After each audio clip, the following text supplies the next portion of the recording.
السلام تعظیم کے لیے صلوات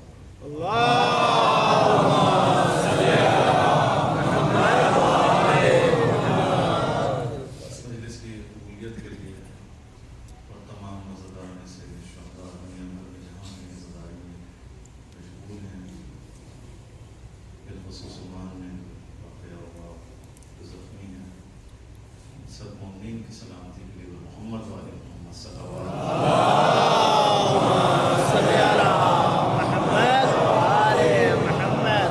اپنے عزادار مومن و مومنات بیمار ہیں، انہوں نے التماس سے دعا ہم سے کہا ہے، آپ سے کہا ہے، ان سب کی سلامتی کے لیے، پریشانیاں دور ہونے کے لیے ایک دفعہ پھر صلوات پڑھیں۔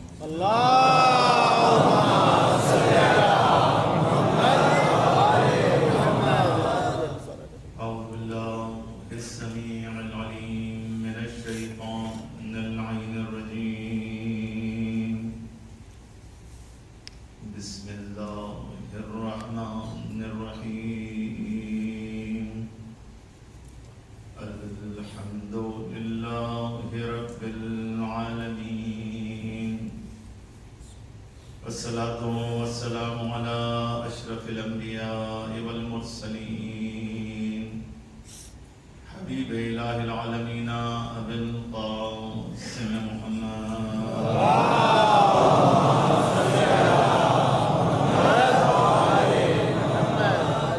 وعلى آل بيته الطيبين الطاهرين المعصومين المظلومين المنتجبين الذين أذهب الله عنهم الرجس وطهرهم تطهيرا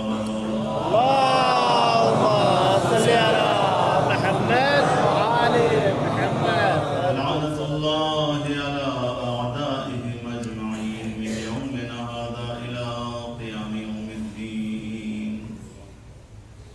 أما بعد فقد قال الله سبحانه وتعالى في محكم كتابه الكريم وقوله الحق وهو أصدق القائلين. أعوذ بالله من الشيطان الرجيم بسم الله الرحمن الرحيم فاسألوا أهل الذكر إن كنتم لا تعلمون.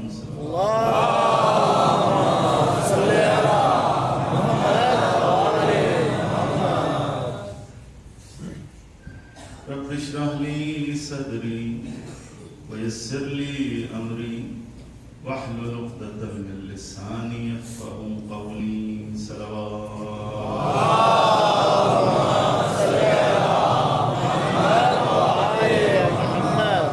دعائے رب العزت سے خداوند عالم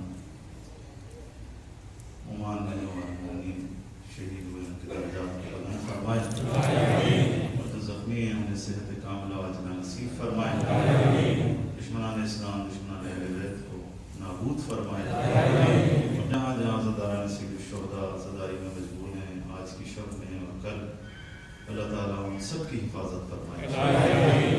ایک دفعہ اس دعا کی قبولیت کے لیے صلوات پڑھیں.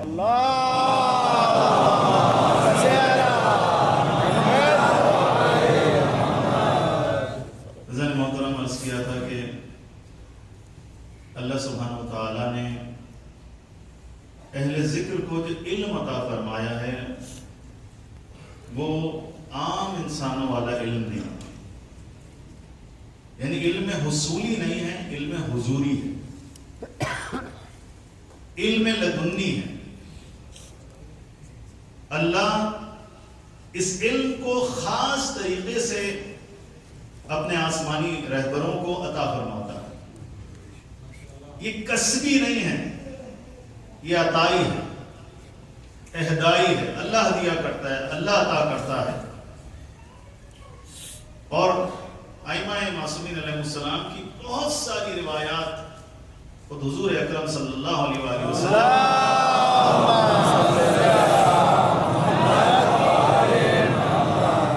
بہت سی روایات ملتی ہیں کہ ائمہ اہل بیت علیہ السلام کے علوم کے منابع کیا ہے، ریسورسز کیا ہے، سرچشمہ کیا ہے، کہاں سے یہ علم آیا،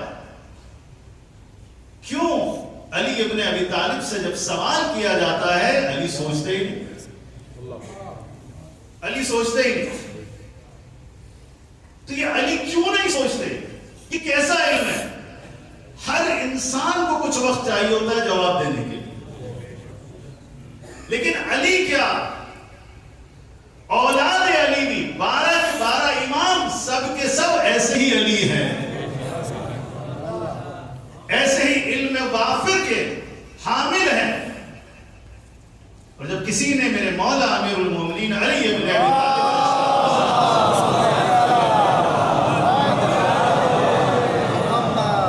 سوال کیا تو میرے مولا نے جھٹ سے جواب دیا. تو کہا مولا آپ نے سوچا ہی نہیں، فوراً سے جواب دے دیا، اور جواب بھی درست ہوتا ہے. ٹھیک کیسے ہوتا ہے؟ کہا تمہارے ہاتھ میں انگلیاں کتنی ہیں؟ انگلیاں کتنی؟ کہا مولا 5. کہا جس طرح سے تم نے سوچا نہیں، تمہارے سامنے یہ 5 انگلیاں تمہارے سامنے ہیں، تمہیں ازبر ہے، ایسے ہی ہمارے سامنے پوری کائنات ہے.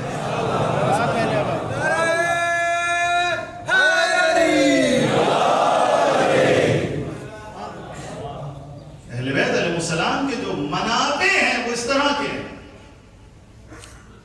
اور سب سے پہلا منبع کیا ہے؟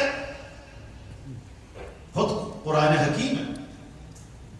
قرآن حکیم، قرآن حکیم کا بھی علم ایسا نہیں ہے جیسے میں اپنے استاد سے سیکھ لوں. میں علم تفسیر پڑھوں، ایک ایسے انسان سے علم تفسیر پڑھوں، علم میں بہت زیادہ ہو، لیکن بہرحال جتنا بھی زیادہ ہو اس کا علم بھی ناقص ہے. ائمہ کو رضوان گرامی علم قرآن کس نے عطا کیا ہے؟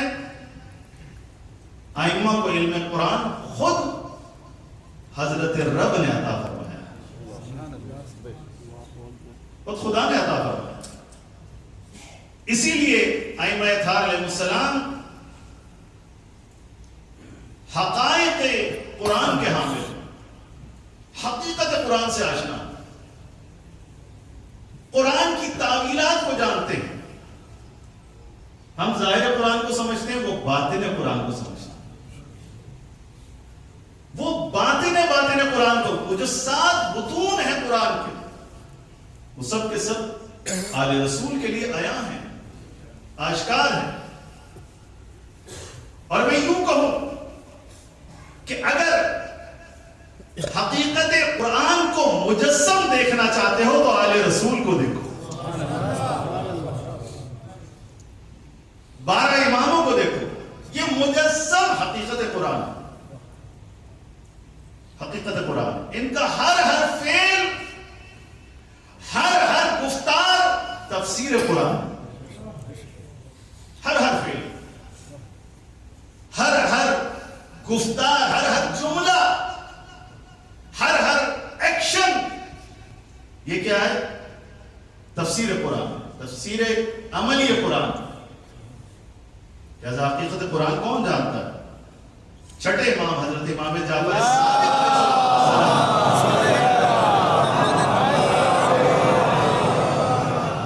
ارشاد فرماتے ہیں کہ دنیا میں کوئی انسان، مولا چیلنج کر رہے ہیں، دنیا میں کوئی انسان قرآن کی حقیقت کو نہیں جان سکتا، کوئی دعویٰ نہیں کر سکتا کہ میں قرآن کے ظاہر کو بھی جانتا ہوں، قرآن کے باطن کو بھی جانتا ہوں، سوائے ہم اہل بیت کے. ہم قرآن کے ظاہر کو بھی جانتے ہیں، قرآن کے باطن کو بھی جانتے ہیں. مجھے بتائیں نا، آج تک کسی مولوی نے یہ دعویٰ کیا پوری تاریخ میں کہ میں باطن قرآن سے آشنا ہوں؟ کوئی دعویٰ نہیں کر سکتا. اسے پتا ہے کہ یہ دعویٰ کفر ہوگا، میں جو بولوں گا وہ حقیقت کے برخلاف ہو. تمہیں کیا پتا باطن قرآن کیا ہے؟ تمہیں کیا پتا کہ حقیقت قرآن کیا ہے؟ محترم، خود الاتقان میں صاحب اتقان نے لکھا، جلال الدین سیوطی، وہ فرماتے ہیں اہل سنت کے عالم دین ہیں، فرماتے ہیں کہ ابن مسعود یہ فرمایا کرتے تھے، جلیل القدر صحابی رسول اللہ کے، اہل سنت کی حدیث بیان کر رہا ہوں، اہل سنت کی تفسیر سے فرماتے ہیں ابن مسعود کہ قرآن 7 حروف پر نازل ہوا. کتنے بھائی؟ ابن مسعود فرما رہے قرآن 7 حروف پر نازل ہوا اور ہر حرف کا ظاہر بھی ہے باطن بھی ہے. اللہ اکبر. قرآن 7 حروف پر نازل ہوا اور ہر اس کا ظاہر بھی ہے اور باطن بھی ہے، اور صحابہ رسول میں سوائے علی ابن ابی طالب کے کوئی نہ ظاہر جانتا تھا نہ باطن جانتا تھا.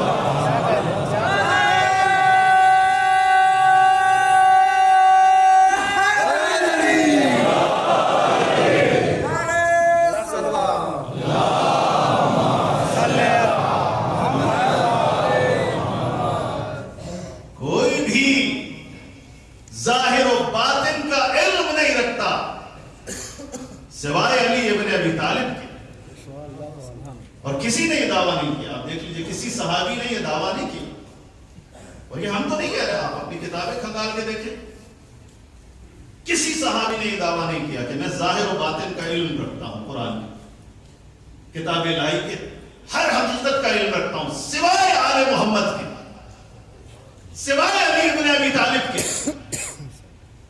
اور فقط علی نے دعویٰ نہیں کیا، علی نے ثابت بھی کیا، علی نے ثابت بھی کیا. جب بھی علی سے سوال ہوا قرآن کے بارے میں، اس کی تعویل کے بارے میں، علی اور اولاد علی نے جواب دیا ہے. کوئی مجھے بتلائے کہ علی نے کہا ہو کہ جناب مجھے نہیں معلوم، کوئی آیت کے بارے میں، کوئی تفسیر کے بارے میں، کوئی تنزیل کے بارے میں، تعویل کے بارے میں سوال ہوا ہو اور علی نے کہا ہو کہ مجھے نہیں معلوم، پڑھ کے بتاؤں گا، پوچھ کے بتاؤں گا. آل رسول میں یہ نہیں ہوتا کہ ہم پوچھ کے بتائیں گے، وہ پہلے ہی پوچھ کے آئے ہوئے ہوتے ہیں. جب ان کا وجود خلق ہوتا ہے، نورانی وجود خلق ہوتا ہے، تبھی اللہ ان کو سب کچھ بتا کر بھیجتا ہے، سب کچھ بتا کر بھیجتا ہے. حقیقت قرآن سے آشنا ہوتے ہیں. اور کوئی شخص آیا اور آ کر چھٹے امام حضرت امام جعفر صادق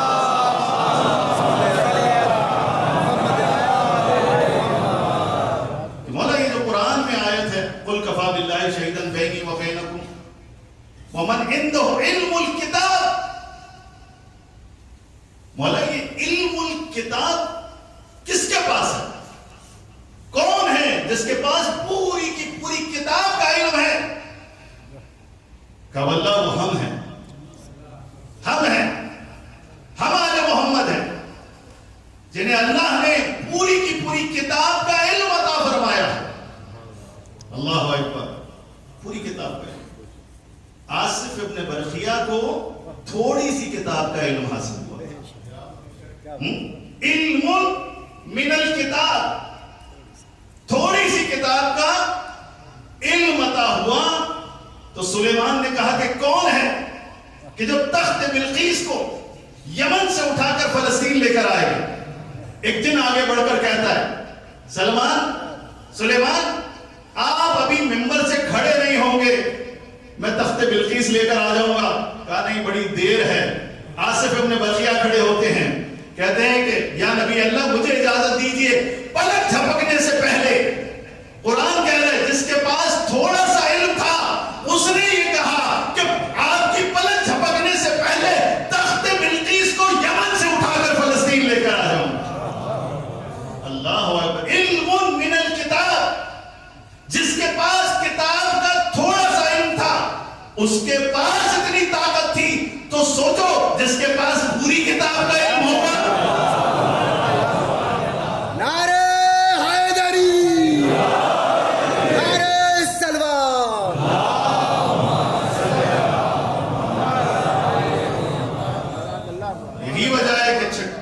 امام حضرت امام باقر علیہ السلام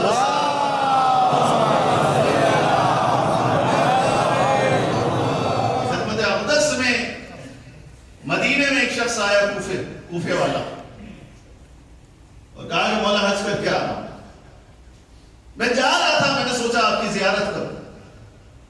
یہ تقریباً اس زمانے کے شیعوں کی یہ ریت تھی، روایت تھی، اور مستحب بھی ہے کہ حج کر کے پلٹو تو تمہارا حج اس وقت تک مکمل نہیں ہوتا جب تک حجت خدا کی زیارت نہ کرے۔ تمام الحج لقاء الامام، حج اس وقت مکمل ہوگا جب امام سے ملاقات کر لو گے، کیونکہ وہ حقیقت حج ہے، وہ ثواب حج ہے، وہ قبولیت حج کی دلیل ہے۔ اللہ اکبر، قبولیت عبادت بغیر ولایت کے ممکن نہیں ہے نا ذانی گرامی۔ تو کہا کہ مولا سوچا آپ سے ملتا جاؤں، کہا بسم اللہ، بہت شکریہ آپ تشریف لے کر آئے۔ کہا مولا صرف ایک خلیش ہے ذہن میں، ایک خلیش ہے۔ کہا کیا خلیش ہے؟ مولا نے کہا بیٹھ جاؤ، بیٹھ گیا۔ کہا مولا ایک خلیش ہے۔ فرمایا کیا خلیش ہے؟ کہا اللہ نے آصف ابن برخیہ کو علم من الکتاب عطا فرمایا تھا، تو اتنی طاقت تھی کہ یمن سے فلسطین بلقیس کا تخت پلک جھپکنے سے پہلے لیا۔ تو مولا اللہ نے آپ کو پوری کی پوری کتاب کا علم دیا ہے، تو آپ کے پاس تو اس سے زیادہ طاقت ہونی چاہیے۔ مولا نے کہا تو کہاں پر ہے؟ کہا مدینے میں۔ کہا کہاں جانا ہے؟ کہا کوفے جانا ہے۔ بس مولا نے ایک جملہ کہا، یا فلان کن فی الکوفہ، اے فلان کوفہ پہنچ جا۔ راوی کہتا ہے میں نے کن کا کاف مدینے میں سنا اور نون کوفے میں سنا۔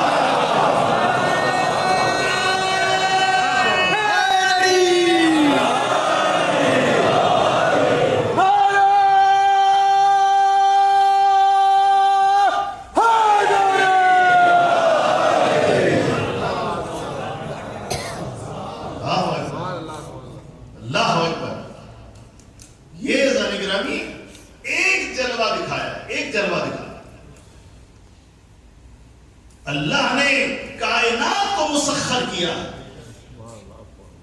ائمہ اطہار علیہ السلام کے لیے،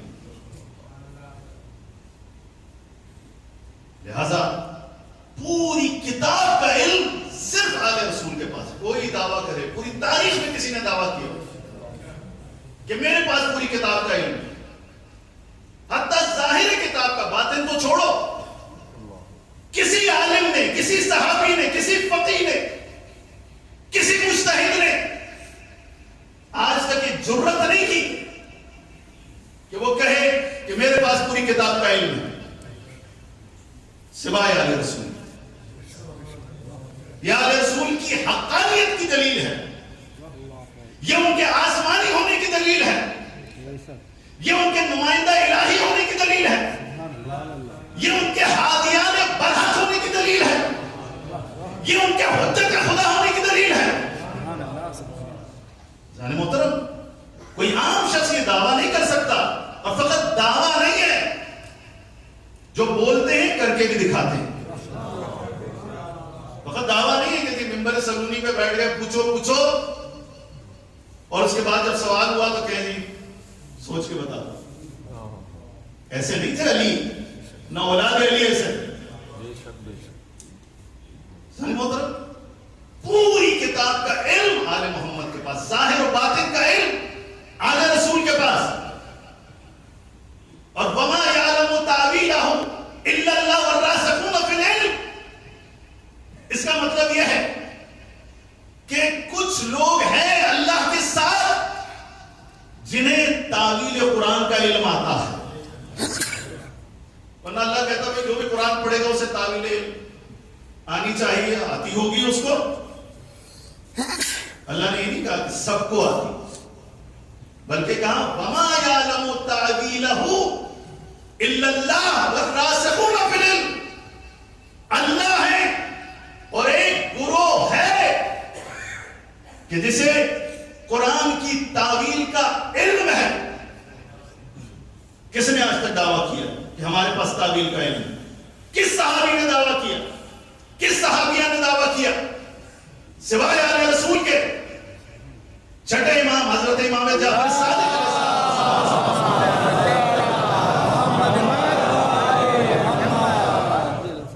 روایت ہے بھائی تھوڑا تھوڑا آ گیا ہے. صلوات بھیجے محمد والا.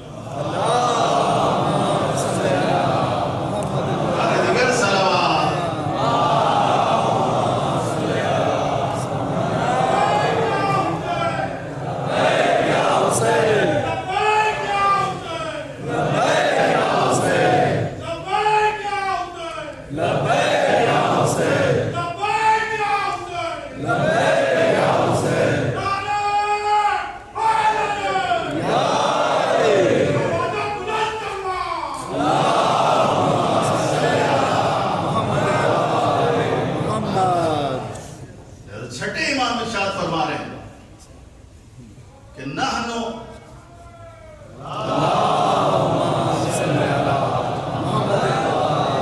فرماتے کہ نحنو الراسخون فی العلم ونحنو نعلم تاویلا.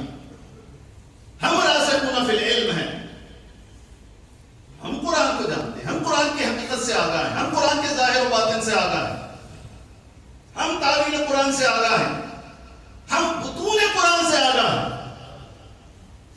اور ہمیں پتہ ہے کہ تعویل قرآن کیا ہے. لہذا زن محترم یہ بالکل ایک واضح شفاف بات ہے. تھوڑا سا اگر کوئی غور و فکر کرے, میں مسلمانوں کو کہہ رہا ہوں, تھوڑا سا اگر کوئی غور و فکر کرے, ان روایات کو پڑھے, ائمہ کی سیرت کو دیکھے, ائمہ کی گفتار کو دیکھے. 12 اماموں کی بات کر رہا ہوں, آپ ان کی سیرت کو دیکھیں, ان کے واقعات کو دیکھیں, ان کی گفتار کو دیکھیں, اقوال کو دیکھیں, خطبوں کو دیکھیں. قرآن چھلکتا ہے ان کی گفتگو سے, قرآن کا ظاہر و باطن چھلکتا ہے ان کی گفتگو سے. اور ذرا گرامی, قرآن کے بعد خود حضور اکرم صلی اللہ علیہ وسلم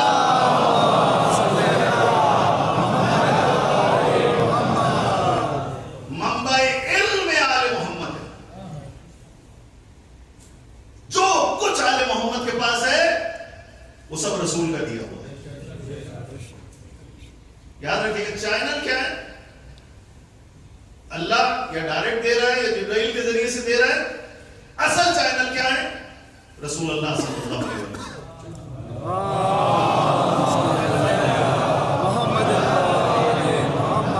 آل محمد کی کوئی فضیلت, کوئی علم رسول سے جدا نہیں ہے.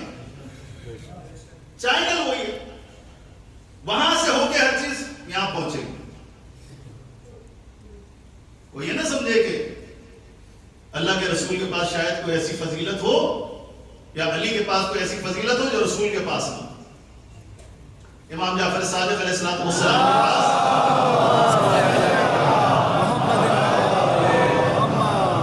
کوئی ایسا علم ہو جو رسول کے پاس نہ ہو, نعوذ باللہ.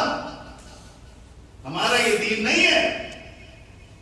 ہمارا دین یہ ہے کہ اللہ نے جو علم اور جو فضیلتیں رسول کو عطا فرمائی تھی, ہو بہو وہ تمام فضیلتیں, صفات, کمالات اور سارے کی سارے علم جو رسول کو عطا کیا تھا, وہ سب کا سب علی کو عطا کیا. سبحان اللہ, سبحان اللہ. لہذا ہمارا کوئی امام کہ کوئی شخص آیا اور آ کر کہا کہ اپنا رسول اللہ, چھٹے امام کے پاس آیا, کہا کہ اپنا رسول اللہ, ہم کوئی قول سنتے ہیں بھول جاتے ہیں, آپ نے کہا یا آپ کے بابا نے کہا, تو کیا کریں, کس کی طرف نسبت دیں؟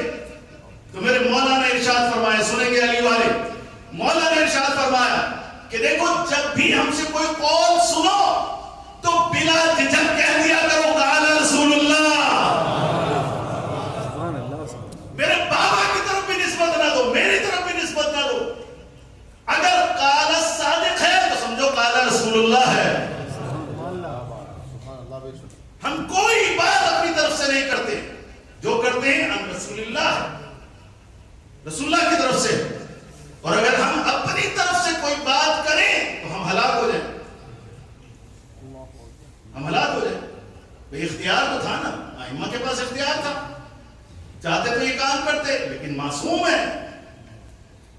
سمجھانے کے لیے کہہ رہے ہیں کہ اگر ہم یہ کام کریں کہ رسول اللہ سے ہٹ کر، قرآن سے ہٹ کر کوئی بات کریں، اللہ کی مرضی کے خلاف کوئی بات کریں تو ہم ہلاک ہو جائیں۔ حضرات محترم، یہ ہے راسخون فی العلم اور وارث علوم پیغمبر۔ اسی لیے کوئی شخص آیا، چھٹے امام حضرت امام جعفر صادق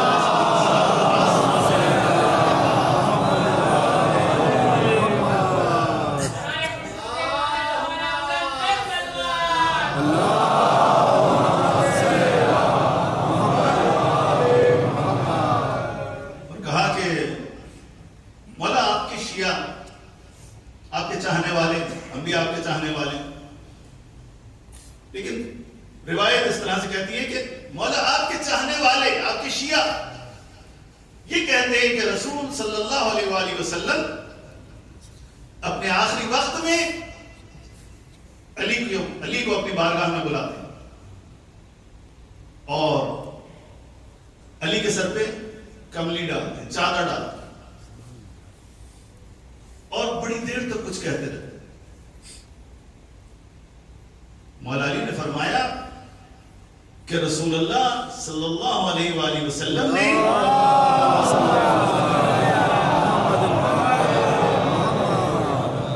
مجھے 1000 علم کے تعلیم فرمائے، 1000 علم کے تعلیم فرمائے، ابواب تعلیم فرمائے، اور میں نے ہر باب سے 1000 باب کھولے، یعنی 10 لاکھ ابواب۔ اللہ اکبر، 1000 باب سے ہزار باب، یعنی 10 لاکھ ابواب علم کے۔ کہا مولا یہ حدیث ٹھیک ہے؟ کہا کیوں نہیں؟ اللہ یہ حدیث ٹھیک ہے، اور سارا کا سارا علم جو رسول کے پاس تھا وہ علی ابن ابی طالب کے سینے میں ہے، اور وہ علم میں پیغمبر، وہ 10 لاکھ ابواب کا علم، اور نہ جانے اس سے کتنے علم پھوٹے ہوں گے، وہ آج ہمارے سینے میں۔ ہم وارث پیغمبر ہیں۔ کسی نے دعویٰ کیا؟ آج تک میں پوچھ رہا ہوں، مسلمانوں سے پوچھ رہا ہوں، آج تک کسی نے دعویٰ کیا کہ رسول اللہ کا سارا علم میرے سینے میں؟ کوئی صحابی، خلفائے راشدین، کوئی بڑے سے بڑا صحابی، تابعین، تبع تابعین، مفسرین، کوئی فقیہ، کوئی مجتہد، کوئی ملا آج کا، کسی نے کہا کہ رسول کا سارا علم ہمارے سینے میں؟ کسی نے کہا؟ ہمیشہ جواب یہ، ہمیشہ نفی میں جواب ہوتا ہے۔ بھائی جب نفی میں جواب ہے تو پھر ہماری بات کیوں نہیں مان لیتے؟ جب نفی میں جواب ہے، یا تو کہو ہاں ایسا ہے، آپ غلط بول رہے ہیں، کہتے بھی ہو کہ آپ ٹھیک کہہ رہے ہیں لیکن بات بھی نہیں ماننی، تو ہٹ دھرمی ہے نا۔ جانے محترم، محمد والے محمد کے علوم کے کئی منابع کہیں مجمل انداز سے بیان کیا ہے، کہیں تفصیل سے بیان کیا، توجہ ہے نا ذالک رحمہ، کہیں تفصیل سے بیان کیا، کہیں اجمال سے بیان کیا، مختلف مواقع میں مختلف ٹائٹلز بیان کیے، منابع بیان کیے، سرچشمے بیان کیے کہ ہمارے پاس کہاں سے علم آتا۔ لہذا ایک حدیث ہے اصول کافی میں، حضرت امام جعفر صادق علیہ السلام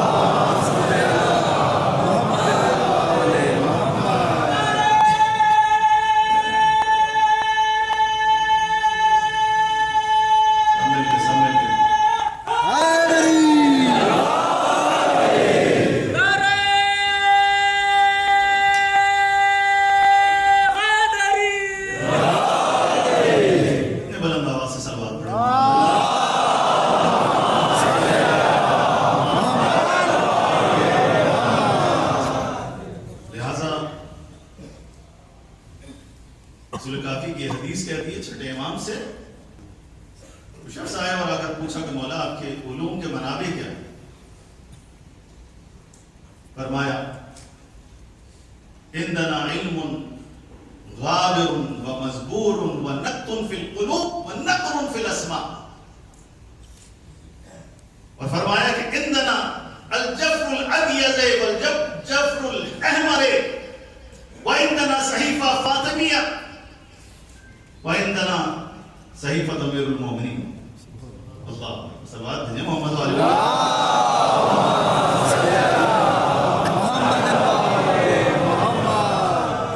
جب مولا اتنی مشکل بات کر دی تھوڑا آسان کر دیجیے, تھوڑی تفسیر بیان کر دیجیے. کیا کہہ دیا آپ, ہمیں تو سمجھ نہیں آئے. یہ کون سا علم ہے؟ علم المزبور کون سا ہے؟ علم غابر کون سا ہے؟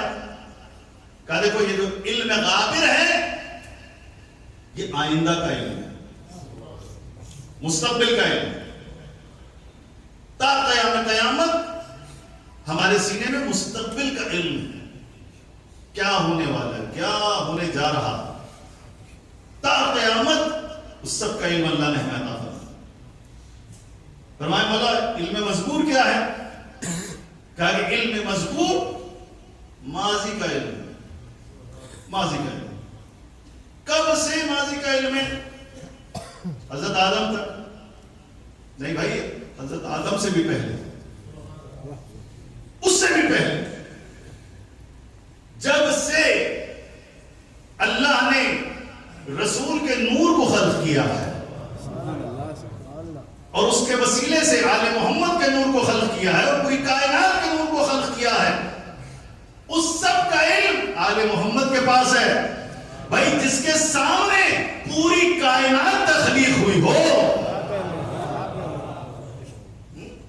پہلے تو آل رسول تھے نا, پھر بعد میں کائنات خلق ہوئی, ان کے سامنے خلق ہوئی, تو وہ ماضی کا علم جانتے ہیں. اور کہا کہ مولا یہ نقط فی القلوب کیا ہے؟ یہ کیا ہے جو قلب کے اندر آپ کو دیا جاتا ہے علم؟ کہا کہ یہ الہام ہے. الہام, ہمیں الہام کیا جاتا ہے. اللہ اکبر. فرمایا مولا یہ جو آپ نے کہا کہ وَنَقْرٌ فِي الْأَسْمَاءِ, کانوں میں کہا جاتا ہے, ہمیں کانوں میں ہمیں علم دیا جاتا ہے. کہا کہ یہ تحدیث ملائکہ ہے.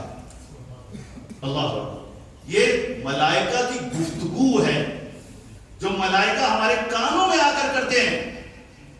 یہ بھی ایک منبع ہے علم کا کہ فرشتے آل رسول پر نازل ہوتے ہیں اللہ کے حکم سے اور اتر کر آل محمد کو علم عطا کرتے ہیں اللہ کی طرف سے.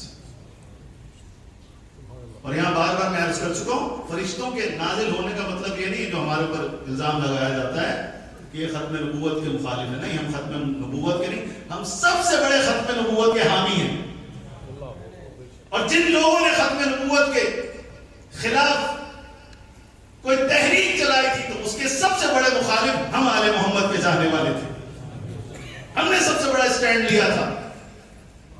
اور اب کہو یا نہ کہو, ہم خود اپنا ایمان یہ سمجھتے ہیں کہ اگر کوئی ختم نبوت کا ماننے والا نہ ہو وہ مسلمان نہیں ہے. لہذا فرشتہ نازل ہونے کا مطلب یہ نہیں ہے کہ آپ کہو جناب وحی نازل ہوتی ہے. اللہ نے تو کہہ دیا ختم نبوت ہو گیا, اس کے بعد کوئی وحی نہیں آئے گی, کوئی فرشتہ نہیں آئے گا. نہیں, ذات محترم عرض کر چکا ہوں کہ وحی کی کئی اقسام ہیں. فرشتہ فقط نبی کے اوپر نازل نہیں ہوتا, اور لوگوں پر بھی نازل ہوتا. قرآن نہیں پڑھتے کہ حضرت مریم پر فرشتہ نازل ہوا تھا یا نہیں ہوا تھا؟ بولے بھائی, فرشتہ نازل ہوا تھا. وہ نبی تھی کوئی؟ نبی تو نہیں تھی. تو اسی طرح سے ذات محترم ائمہ معصومین علیہ السلام بھی چونکہ اللہ کے نمائندے ہیں زمین خدا کے اوپر, مخلوق خدا کے اوپر, لہذا اللہ اپنے علم کو, اپنی ہدایات کو فرشتوں کے ذریعے سے ان تک پہنچاتا ہے. پوچھا کہ مولا یہ جفر الاحمر والجفر الابیض کیا ہے؟ فرمایا کہ یہ پچھلے انبیاء کا علم ہے. 1,24,000 انبیاء, ان سب کا علم اس جفر الابیض و جفر الاحمر میں چمڑے کا ایک تھیلا ہے، اس کے اندر تمام انبیاء کا علم ہے، اور فرمایا نہ صرف انبیاء کا علم بلکہ ان کے اوصیاء کا علم، بلکہ بنی اسرائیل کے علماء کا علم جو اس زمانے میں علم موجود تھا، اس سب کا سب ہمارے پاس موجود ہے۔ اللہ اکبر۔ پوچھ رہا ہوں مسلمانوں سے، کسی نے آج تک یہ دعویٰ کیا کہ ہمارے پاس سارے انبیاء کا علم ہے؟ 1,24,000 انبیاء، کسی صحابی نے آج تک دعویٰ کیا ہو؟ کسی فقیہ نے آج تک یہ دعویٰ کیا ہو؟ کسی مفتی نے آج تک یہ دعویٰ کیا ہو؟ کبھی نہیں سنیں گے آپ۔ صرف اگر کسی نے دعویٰ کیا ہے تو وہ آل محمد نے دعویٰ کیا۔ فرمایا کہ مولا یہ مصحف فاطمہ کیا ہے؟ مصحف فاطمہ کیا ہے؟ فرمایا کہ دیکھو، جب حضرت صلی اللہ علیہ وآلہ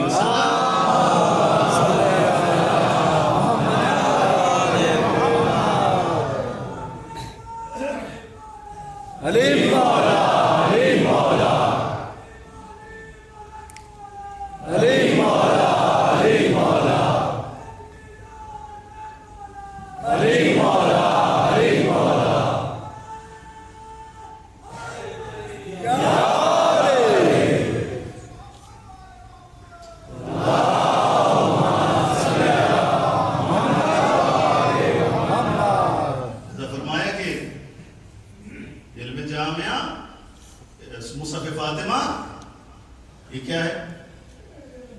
جب حضور کی رحلت ہوتی، پردہ فرما جاتے ہیں اس دنیا سے، جناب زہرا بڑی مغموم تھی، محزون تھی، گریا کرتی تھی، اور ظاہر ہے جو مسائل ٹوٹے تھے جناب زہرا کے اوپر، اور جو کچھ مسائل ان کے سامنے تھے، ان کی اولاد کے سامنے، جناب زہرا کو تو معلوم تھا، گریا فرماتے تھے۔ تو اللہ نے، چھٹے امام ارشاد فرماتے ہیں، اللہ نے ہماری دادی حضرت زہرا کی دلداری کے لیے، دلجوئی کے لیے اللہ نے آسمان سے فرشتہ بھیجنا شروع کیا۔ اللہ، بھائی مریم پر فرشتہ اتر سکتا ہے تو جو فخر مریم ہو، اعتراض نہ کرنا، فاطمہ فخر مریم ہے، آپ بھی مانتے ہو اس بات، تمام مسلمان مانتے ہیں اس بات سوائے ناصبیوں کے۔ اللہ نے جناب سیدہ کی دلجوئی کے لیے، دلداری کے لیے آسمان سے فرشتہ نازل کرنا شروع کیا، روزانہ فرشتہ آتا، روزانہ، اور جناب زہرا کو آئندہ کے حالات بتاتا، تا قیامت آنے والی حکومتیں، ان کے بادشاہ، ان کی رعایا، ان کے حالات، سب کا سب فرشتہ آ کر بیان کیا کرتا تھا۔ اور جناب زہرا سلام اللہ علیہا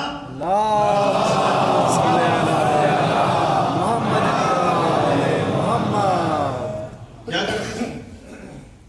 جو فرشتے سے سنتی تھی، مولا علی کو املا کرتی تھی، ڈکٹیٹ کرتی تھی، اور مولا علی اس املا کو لکھا کرتے تھے۔ جو جناب زہرا بیان کر رہی ہے وہ سب مولا علی لکھ رہے ہیں۔ یہ مولا کے لیے سعادت تھی کہ کاتب رسول بھی تھے اور کاتب جناب زہرا بھی تھے۔ لہذا زن محترم، امیر المومنین علیہ السلام جو لکھتے تھے نا، وہ بنی مصحف فاطمہ۔ اب مصحف قرآن کو بھی کہتے ہیں، توجہ ہے نا زن گرم، مصحف قرآن کو بھی کہتے ہیں، یہاں عرب میں بھی میرے خیال ہے کافی معروف ہے، مصحف قرآن کو کہتے ہیں۔ تو یہاں بھی یعنی دشمنوں نے ہمیشہ دشمنی کی ہے، افسوس کے ساتھ، کہ جو بغض علی ہے، بغض اہل بیت ہے، ہر جگہ اس کا اظہار ہوتا ہے۔ کہا گیا مصحف فاطمہ یا مصحف علی کہا گیا، تو کہہ لگے دیکھو بھائی شیعہ تو ایک اور قرآن کے دعوے دار ہیں، کسی اور قرآن کو مانتے ہیں، مصحف فاطمہ کو مانتے ہیں، مصحف علی کو مانتے ہیں۔ یہ تو مصحف خدا کو نہیں مانتے، قرآن مجید کو نہیں مانتے، ان کی اپنی کتاب مصحف فاطمہ نہیں اذان محترم۔ چھٹے امام ارشاد فرماتے ہیں کہ دیکھو یہ تو مصحف فاطمہ ہے، صلوات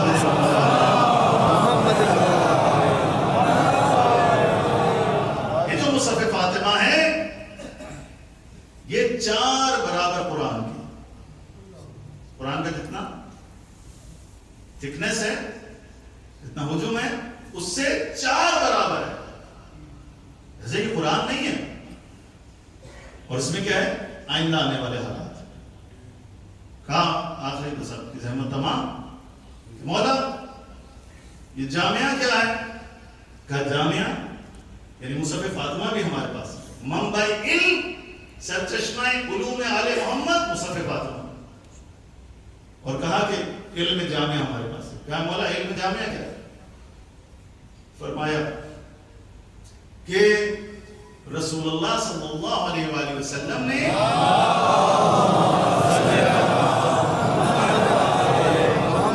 مولا علی علیہ السلام کو حلال و حرام کے تمام مسائل کا علم عطا کیا، اور علی کیا کرتے تھے؟ اسے لکھ لیتے تھے۔ رسول ڈکٹیٹ کرتے تھے، املا کرتے تھے، اور علی اسے لکھا کرتے تھے، ٹھیک ہے؟ تا قیامت۔ پھر امام نے ایک ہلکا سا یہاں پہ انگلی کا نشان بنایا، تھوڑا سا لال ہوا، کہا کہ حتی عرش الخط، کہ اس کے اندر یہ جو تھوڑا سا لال ہوا ہے نا، اس کا حکم بھی اس کتاب جامع میں موجود ہے۔ اتنے تفصیل کے ساتھ موجود، پوری کی پوری فقہ ہے، محمد ہمارے پاس ہے، اس کا سارا علم ہمارے پاس ہے۔ حضرت تا قیامت بشریت کو جتنے احکام کی ضرورت ہوگی وہ سارے احکام ہمارے پاس موجود ہیں، اس کا علم ہمارے پاس موجود ہے۔ بدنصیبی ہے انسانوں کی، مسلمانوں کی، صاحبان ایمان کی، جو دعوے دار ہیں کہ ہم صاحبان ایمان، کیا آپ نے آگے رسول کو اس طرح سے تنہا کیا، اس طرح سے انہیں دیوار سے لگانے کی کوشش، اس طرح سے کینہ و بغض کا اظہار کیا کہ آپ نے ایک کر کے ہر امام کو شہید کیا۔ بشریت کی محرومی ہے آل محمد سے، شریعت کو آل محمد کی ضرورت تھی، اور آل محمد نے بھی ہدایت کے چراغ کو بجھنے نہیں دیا۔ حسین جد کا مدینہ چھوڑ کر کربلا گئے تاکہ چراغ ہدایت جل سکے۔ یزید اس چراغ ہدایت کو بجھانا چاہتا تھا۔ عزیزارو، آج آپ اس شش ماہی کا ماتم کرنے آئے ہو جس کی ماں رباب نے اپنی کل کمائی حسین پر قربان کی۔ 3.5 برس کی بچی شام کے زندان میں، اور 6 ماہ علی اصغر کربلا کی ریت میں دفن کیا۔ اجرکم اللہ۔ عزیزانو، یہ رباب ہیں کہ ہر ماں کربلا کے واقعے کے بعد سائے میں بیٹھ گئی، لیکن رباب سائے میں نہ بیٹھی۔ سردی ہو، گرمی ہو، دن ہو، رات ہو،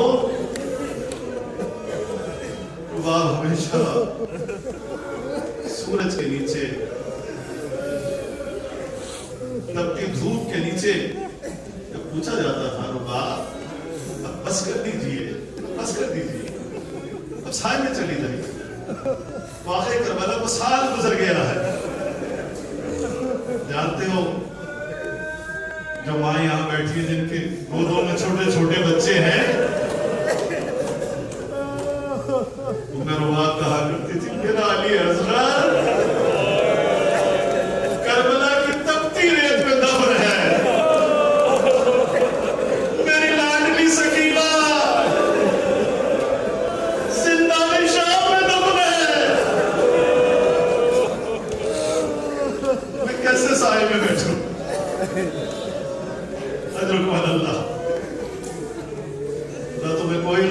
سوائے ان حسین کے عزاداروں.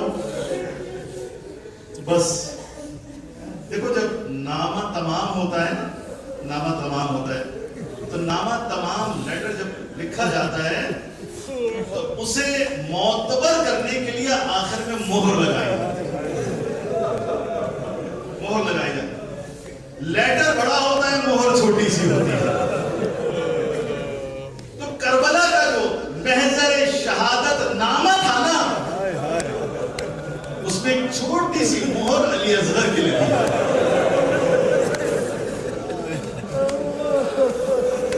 تاکہ کربلا معتبر واقع ہو سکے. اگر علی اصغر نہ ہوتے تو کربلا معتبر نہ ہو سکتا. کربلا کے میدان میں علی اصغر کا بہت بڑا کردار ہے. آج بھی حسین ابن علی کی طرف لوگ متوجہ ہوتے ہیں، اس کا ایک سبب علی اصغر کی مظلومیت ہے. علی اصغر باب الحوائج آج مانگنے کا دل ہے. ان کے چھوٹے چھوٹے بچے ہیں، میں اپنی بہنوں سے کہتا ہوں، ماؤں سے کہتا ہوں، بچیوں سے کہتا ہوں، بڑے ادب و احترام سے بیٹھنا. اللہ جانے کس کے برابر میں اصغر کی ماں آ کے بیٹھے.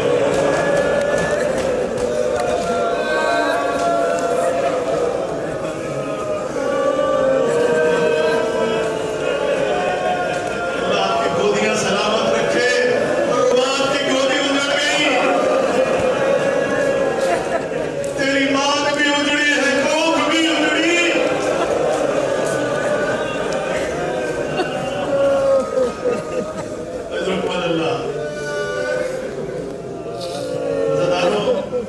بس حسین میدان کربلا میں اکیلے کھڑے ہیں. شہداء کی لاشیں میدان کربلا میں پڑی. حسین کے پاس بس آخری ننھا سا مجاہد بچا ہے. اور حسین نے ایک دفعہ صدائے استغاثہ بدل کی. صدائے استغاثہ بدل کی. اور ایک دفعہ میرے مولا نے شہداء کے لاشوں کو مخاطب ہو کر کہا، میرے شیروں، یا فرسان الحیجا، اے شہ سواروں، مانی انادیکم فلا تجیبون. میں تمہیں بلاتا ہوں، تم میری آواز پر لبیک نہیں کہتے. شیروں کیا ہو گیا ہے تمہیں؟ ایک ایک کے نام لے رہے ہیں، حبیب ابن مظاہر، مسلم ابن اوسجا، ایک ایک کے نام لے رہے. خود ہی مولا کہے، ہاں موت نے تمہارے اور ہمارے درمیان فاصلہ ایجاد کر دیا، اس لیے تم میری بات پر جواب نہیں دیتے. حضرت بس میرے مولا نے صدائے استغاثہ بلند کی، حل من ناصر ینصرنا، اے کوئی جو مجھ غریب کی مدد کرے. حل من مغیث یغیثنا، حل من ضاب یذب عن حرم رسول اللہ. ارے کوئی ہے تو چادر زینب کا دفاع کرے. اجرکم اللہ. عزاداروں، کہتے ہیں دو تین واقعات ہوئے. جب حسین نے صدائے استغاثہ بلند کی نا تو ایک دفعہ لاشائے شہداء میں تھر تھری پیدا ہو گئی. کوئی زبان حال سے کہہ رہا، مولا اگر موت نے ہمیں اجازت دی ہوتی ہم آپ کی نصرت کے لیے آتے. دوسرا واقعہ یہ ہوا کہ جیسے ہی مولا نے صدائے استغاثہ بلند کی ہے نا، سید سجاد نے ایک نیزہ پکڑا، خیمے کا دروازہ اٹھا، سید سجاد آگے بڑھے. حسین نے دور سے دیکھا، کہا بیٹا کیا چاہتے ہو؟ کہا بابا آپ کی صدائے استغاثہ نے میری گردن کی رگیں توڑ دی ہے، میں آپ کی مدد کے لیے آنا چاہتا ہوں. کہا بیٹا تو بیمار ہے، حجت خدا ہے، تو بیمار ہے، اس سے میری نسل آگے بڑھنی ہے، امامت کی نسل آگے بڑھنی ہے، مشیت الہی نہیں ہے۔ اور تیسرا واقعہ یہ ہوا کہ ایک کنیز، جب مولا نے صدائے استغاثہ بلند کی نا تو ایک کنیز دوڑی دوڑی آئی مولا کی طرف۔ مولا نے کہا کیا بات ہے؟ کہا مولا اصغر نے اپنے آپ کو جھولے سے گرا۔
شاعر کہتا ہے یہ در نجف ہے، ابھی یاقوت بنے گا۔ در نجف سفید ہوتا ہے، یاقوت سرخ ہوتا ہے، یہ در نجف ہے، ابھی یاقوت بنے گا، جس جھولے میں کھیلا ہے وہ تابوت بنے گا۔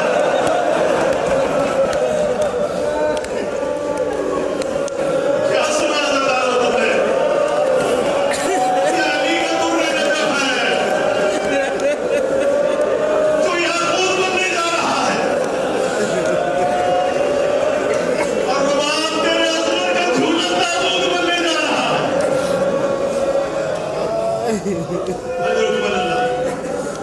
حضرت بس حسین خیمے سے نکلے، ابا کا دامن اصغر کے اوپر ڈالا، فوج اشکیا نے کہنا شروع کیا کہ حسین قرآن لے کر آئے، قرآن لے کر آئے۔ واللہ یہ نعت قرآن کا ایک پارہ ہے، ایک پارہ ہے، اصغر قرآن لے کر آئے۔ حسین نے ایک دفعہ دامن کا، ابا کا دامن الٹا، اور ایک فوج اشکیا نے دیکھا کہ اصغر کو ایک کملایا ہوا بچہ، کملایا ہوا بچہ۔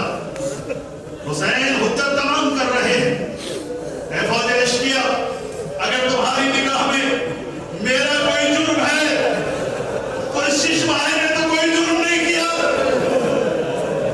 اگر ہو سکے تو 2 گھونٹ اسے پانی پلا دو۔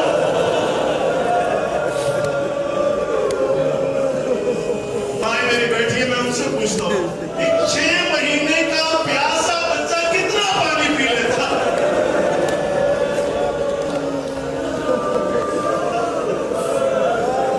اگر پانی میں انگلی ڈال کر فقط وہی ششماہے کے دہان میں ڈال دی جاتی نا تو شاید پیاس بجھ جاتے۔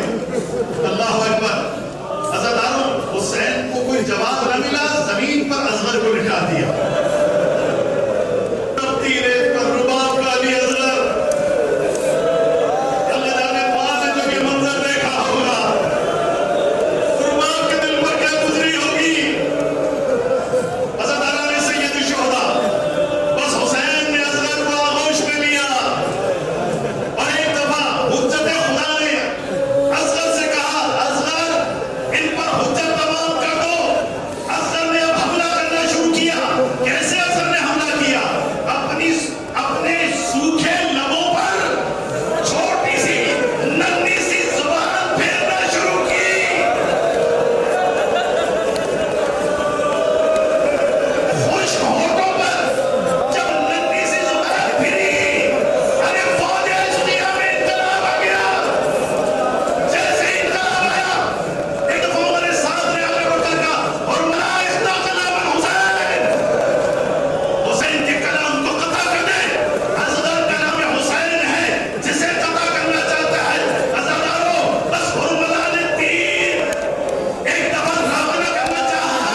تیر زمین پہ گرا، پھر